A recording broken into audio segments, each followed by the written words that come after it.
Bincang komunikasi, buletin dari Kominfo Sakti, mengupas fakta sehari-hari, narasi para ahli terpercaya.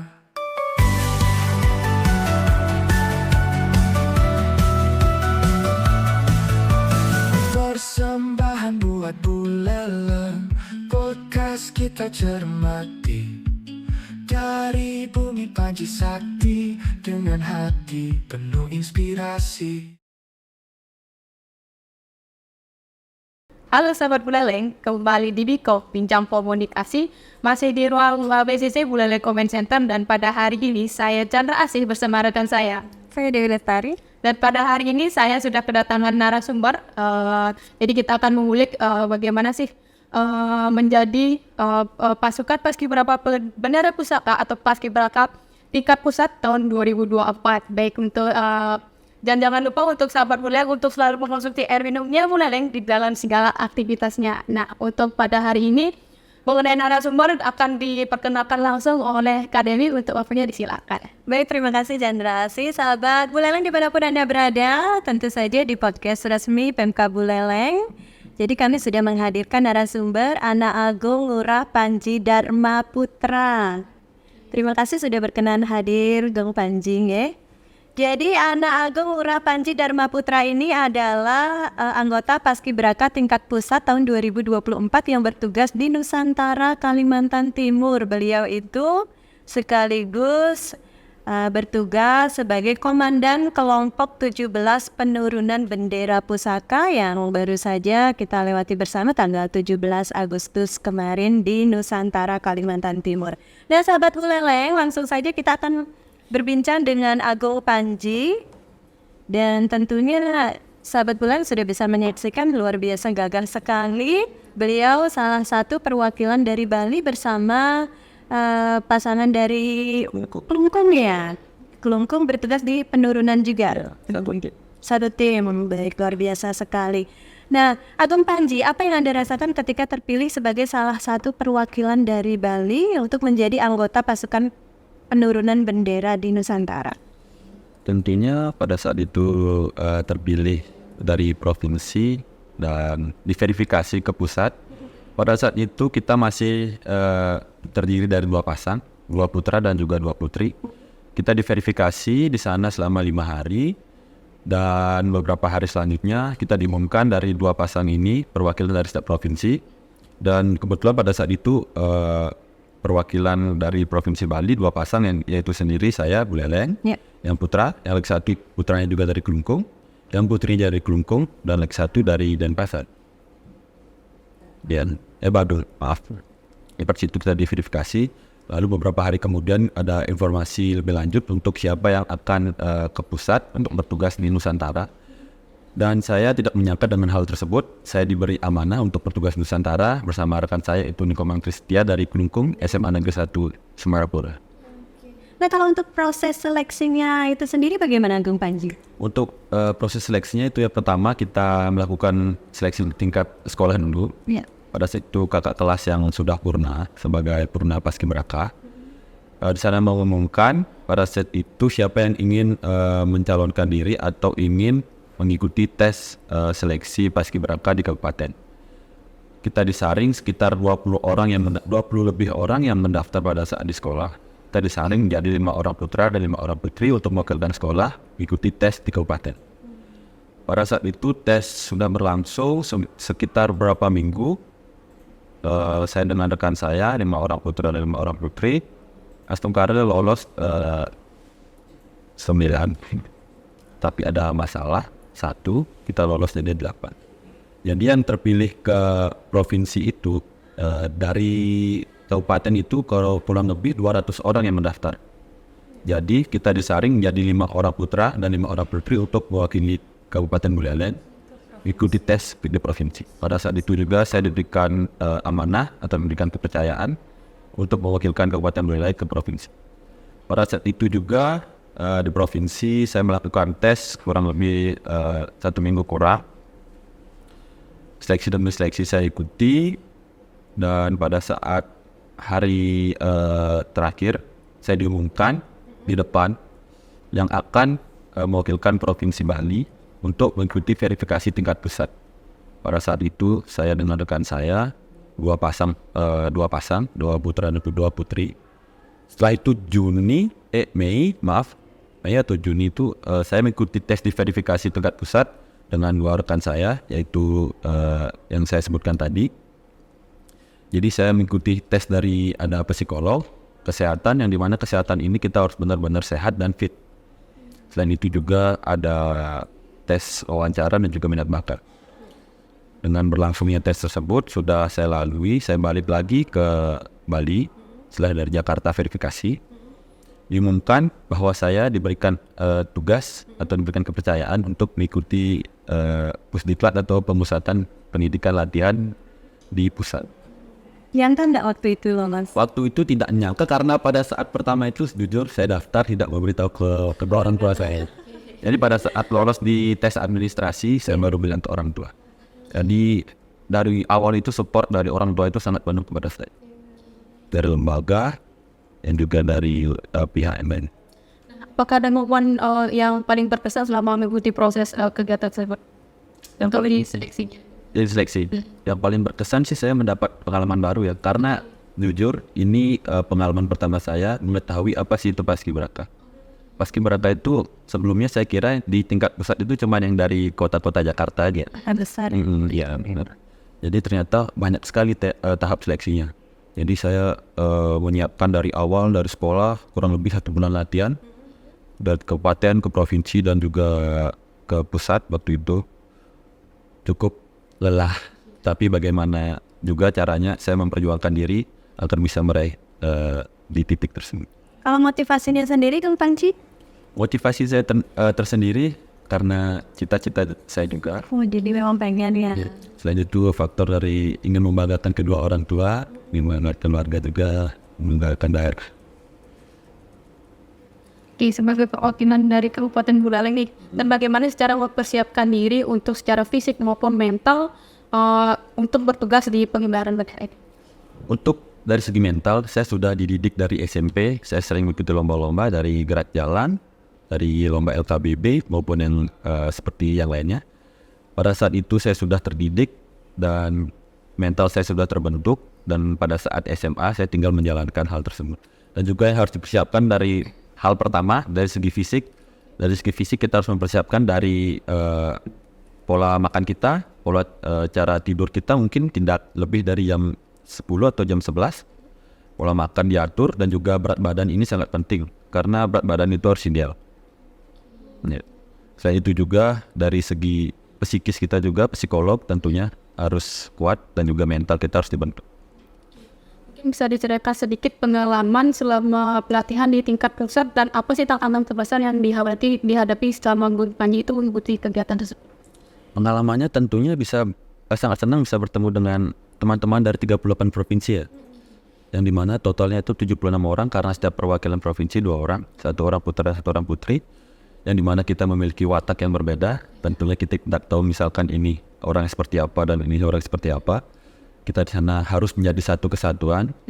Terus pada saat latihan mungkin rintangan yang paling terbesar itu faktor orang tua.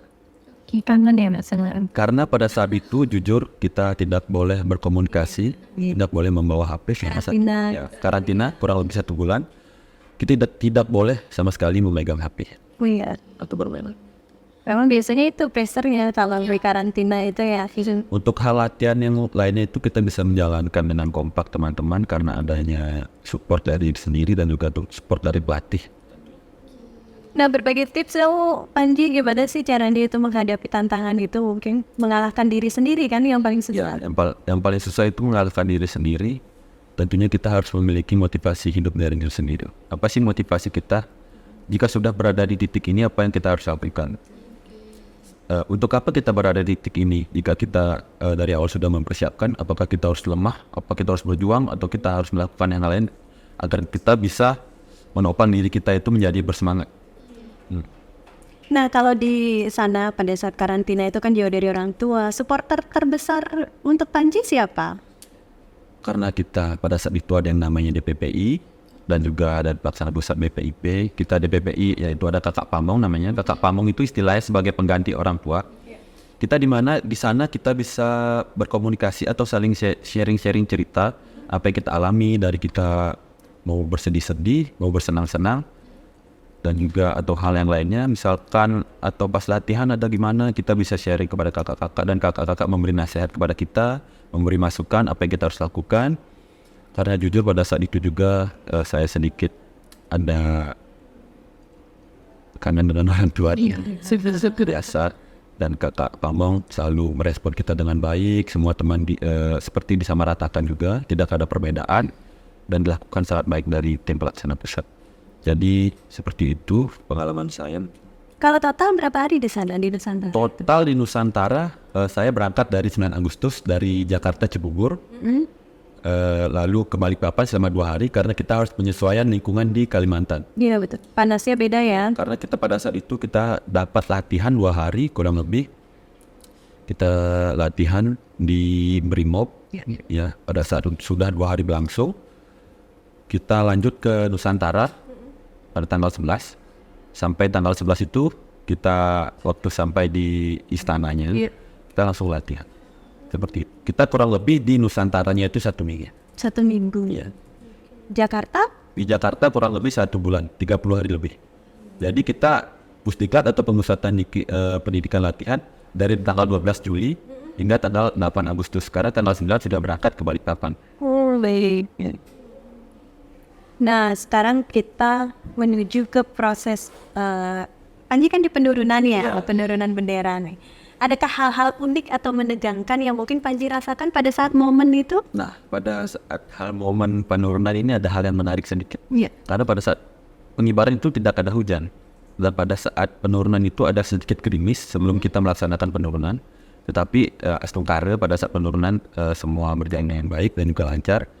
Benderanya itu agak basah sedikit, tapi tidak menutup kemungkinan bahwa kita sudah dilatih dengan Segala kondisi juga. segala kondisi. Kita harus dengan siap apakah apa itu yang akan terjadi pada nantinya pada saat penurunan. Astungkara semua berlancar dengan baik. Sempat deg-degan juga ya. Karena teman yang mengalami kan di posisi 8 itu yang pengibarnya. Panji di posisi 17 ya, di komandan 17. Oke. Nah kemudian hal-hal lain mungkin pada saat itu bisa di-sharing sedikit? Di-sharing sedikit. Hal seperti apa bisa mungkin Mungkin sebelum momennya itu penurunan bendera apa mungkin yang dilakukan? Oh, pada saat itu kan kita tentunya harus bisa beradaptasi dengan lingkungan di sekitar ya. Karena di Nusantara itu masih banyaknya pembangunan. Oh gitu. Ya. Jadi banyak pembangunan, jadi banyak faktor yang ada hal yang membuat kita jadi terganggu. Menyulitkan nggak itu kondisi?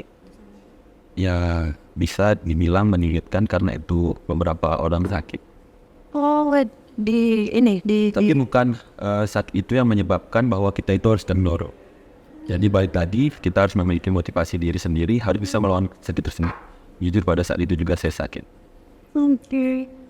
Tidak mematahkan semangat, mengibarkan bendera merah nanti menurunkan ini juga ya. Oke. Nah setelah ini kan Panji kembali ke Buleleng, dan bagaimana sih tanggapan atau respon dari masyarakat sekitar mengenai Panji sudah terpilih sebagai salah satu paskibra di Buleleng? Paskibra ya, tentunya dari faktor lingkungan dia, yaitu keluarga sangat senang, sangat bangga sekali pada saya. Banyak yang mengucapkan kepada saya yang dibilang oleh orang tua saya kan karena saya tidak memegang HP, jadi saya tidak tahu bagaimana update di media sosial. Jadi orang tua memberitahu saya pada saat saya sudah balik ke provinsi saya sendiri.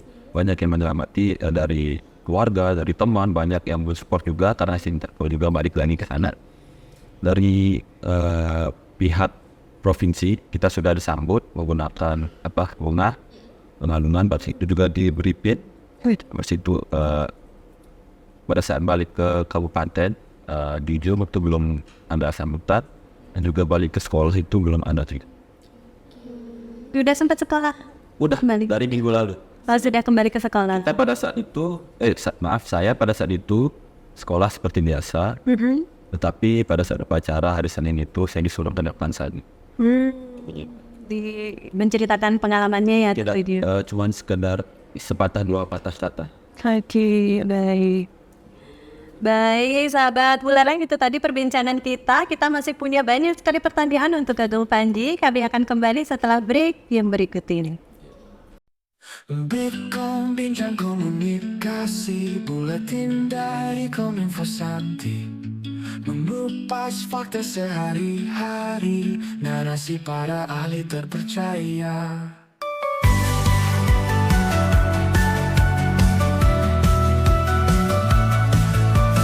Persembahan buat Buleleng, podcast kita cermati, dari bumi Panji Sakti, dengan hati penuh inspirasi.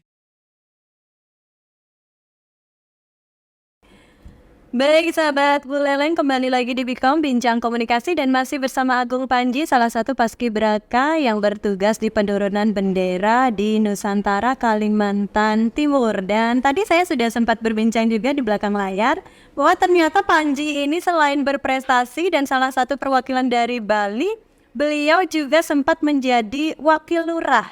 Nah sahabat Buleleng, kita kulik lagi, kita tanya dulu Gong Panji, bisa diceritakan gimana sih itu ceritanya bisa menjadi wakil lurah? Silakan. Pada saat itu saya menjalankan diri saya sebagai wakil lurah dikarenakan teman-teman juga mempercayai saya sebagai wakil lurah pada saat itu. Yuk calonkan diri kamu jadi lurah atau wakil lurah kayak gitu. Walaupun kamu tidak bisa menjadi lurah, setidaknya kamu bisa menjadi wakil lurah. Saya waktu itu kurang lebih ada 8 putra dan 8 putri. Saya lupa. Waktu itu juga dilakukan sistem musyawarah. Kita di sana seperti imam voting atau memilih siapa yang akan menjadi lurah dan juga wakil lurah. Jadi dari 8 orang disaring lagi jadi 4, baru jadi 2 pasang. Saya pada saat itu disuruh menjelaskan suatu barang yang berkaitan dengan paskibraka. Jadi waktu itu saya mendapatkan HT. Kita harus bisa mendeskripsikan HT ini dengan berkaitan dengan paskibraka. Bagaimana caranya, fungsinya apa, dan juga tujuannya bagaimana. Saya bersaing dengan teman saya bukan dalam artian bersaing dengan hal yang negatif, tapi dengan bersaing dengan sehat. Tidak saling menjatuhkan satu sama lain seperti itu. Jadi saya bersaing dengan sehat, jelaskan gini semua. Teman saya juga seperti itu. Dan pada akhirnya juga kita lagi menentukan musyawarah, karena kita sebagai generasi muda tentunya hal ini penting agar tidak adanya permasalahan. Dan waktu itu saya diberikan kepercayaan kepada teman-teman saya sebagai wakil lurah, karena yang lurah ini yang memilih itu lebih banyak daripada saya. Saya sangat bersyukur bisa mencapai di titik ini karena teman-teman bisa mempercayai saya. Jadi apa sih tugas lurah dan juga wakil lurah? Jadi tugasnya kita teman-teman itu ibaratkan sebagai warganya, karena di sana itu menerapkan sistem desa bahagia. Ya, dimana kita desa bahagia itu harus berlatih dengan senang gitu. Tidak ada namanya diskriminasi ataupun dikucilkan. Kita di sana dilakukan baik dengan tim pelaksana pusat dan juga teman-teman itu sangat ramah, welcome kepada kita. Kita sama sekali tidak ada masalah di sana. Kita saling welcome, kita saling satu menyatu. Pada saat itu tugasnya yaitu seperti agar warga kita tertib atau kita bisa mengatur mereka seperti apa, tidak melanggar aturan yang ada seperti itu. Jadi pada saat setiap jam 4 subuh, saya kan bisa bilang Hindu dan teman-teman saya kebanyakan mayoritas Muslim. Jadi saya membangunkan teman-teman saya jam 4 subuh karena mereka kan harus sholat subuh kan. Dan juga saya lurah dan juga wakil lurah. Saya membangunkan teman-teman yang di lantai 2 dan juga di lantai 1 agar mereka bisa sholat subuh. Mereka harus sedia di depan barat itu jam 4 lebih. Mereka sudah ke masjid. Setelah itu saya membangunkan teman, saya balik ke kamar, saya membersihkan tempat tidur dan yang lain-lain berberes. Karena setelah mereka sholat, kita ada olahraga pagi. Jadi saya bersiap-siap memakai pakaian saya untuk berolahraga pagi. Jadi ya seperti itu keseharian saya mengatur teman atau agar teman kita bisa menjadi tertib seperti itu. Jadi mengayomi juga. Mengayomi juga agar tidak adanya diskriminasi gitu satu sama lain. Teman kesulitan tentu Bang Panji yang membantu yang luar biasa sekali sahabat Buleleng. Nah, Kalau menurut Agung Panji nih, apa sih arti penting dari keikutsertaan Bali di upacara penurunan bendera di Nusantara ini? Arti pentingnya kita sebagai generasi muda tentunya. Kita harus bisa menumbuhkan rasa cinta kepada tanah air kita. Karena ada yang namanya menuju Indonesia Emas tahun 2045. Karena itu hari di mana Indonesia memiliki umur ke 100 tahun. Jadi kita harus bisa memupuk diri kita, memiliki jiwa nasionalisme agar kita bisa menjadi generasi emas untuk kedepannya. Karena kita ini adalah kader calon pemimpin di masa depan. Jadi kita harus bisa menerapkan dari sisi kedisiplinan kita, ketekunan kita, kerajinan kita, bagaimana kita melaksanakan tugas tersebut. Seperti itu. Oke, nah kalau naik pesan nih untuk kepada generasi muda, khususnya untuk Bumbaji, bagaimana sih memberikan pesan kepada generasi muda, khususnya di Bali yang bercita-cita mengikuti jejak Bumbaji itu sebagai anggota? Pesan kepada mungkin adik-adik ya. Oke. Karena yang boleh mendaftar itu hanya kelas 1 SMA. Karena selebihnya itu tidak boleh. Jadi pesan kepada adik-adik atau rekan-rekan, teman-teman juga yang ingin menjadi paskibraka untuk tahun depan, persiapkan diri kalian dari sekarang, dikarenakan hal ini tentunya tidak mudah bagi saya. Karena berbagai banyaknya tahap seleksi, jadi kita harus bisa menyiapkan dari segi kesehatan, segi psikolog, segi mental, tentang wawasan kebangsaan kita, tentang intelijensi kita. Jadi dengan berbagai faktor yang saya sudah sebutkan tadi, kita harus persiapkan bagaimana agar kita siap nanti pada saat seleksi. Seperti itu. Untuk memberi kita Allah. Jadi kita harus mempersiapkan diri lebih lanjut sebelum mengikuti kegiatan tersebut ya. Nah, setelah melewati masa ini dan pengalaman ini, apa ada rencana ke depan untuk Panji? Misalnya dari apa ada apresiasi tertentu yang ingin dicapai dari baik pendidikan maupun karir? Untuk setelah setelah melaksanakan tugas saya waktu ini, ya saya sebagai pelajar tentunya harus belajar juga sebagai pelajar biasanya. Dan juga untuk kedepannya saya memiliki cita-cita, yaitu astungkara saya bisa menjadi akademi kepolisian. Karena paskibraka ini saya harap bisa menjadi batu loncatan saya untuk mempersiapkan masa depan saya. Ini untuk yang terakhir nih ke Bumbaji, mungkin ada beberapa pesan yang ingin disampaikan untuk masyarakat terutama, ataupun bagaimana sih segmen lah untuk kedepannya.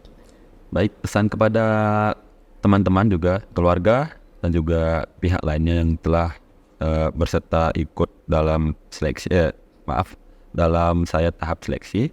Saya berterima kasih kepada teman-teman yang sudah mensupport saya, kepada keluarga tentunya, orang tua yang sangat saya cintai dan juga banggakan, karena mereka tahu atau beliau tahu proses saya dari awal itu seperti apa. Jadi saya sangat berterima kasih, dan juga dari Desang Yang Widiwasa, leluhur saya tentunya. Saya sangat berterima kasih kepada Desang Yang Widiwasa. Mungkin tanpa beliau saya tidak bisa di titik ini. Oke, jadi itu yang suatu pengalaman juga yang diberikan dan bagaimana prosesnya, dan juga beberapa hal yang untuk disampaikan dari Bupati Baik untuk sahabat Buleleng. Jadi itu dia pembicaraan kita pada hari ini, dan untuk sahabat Buleleng tetap untuk selalu stay tune di akun resmi PK Buleleng, dan sampai jumpa di acara Biko selanjutnya. Sampai jumpa.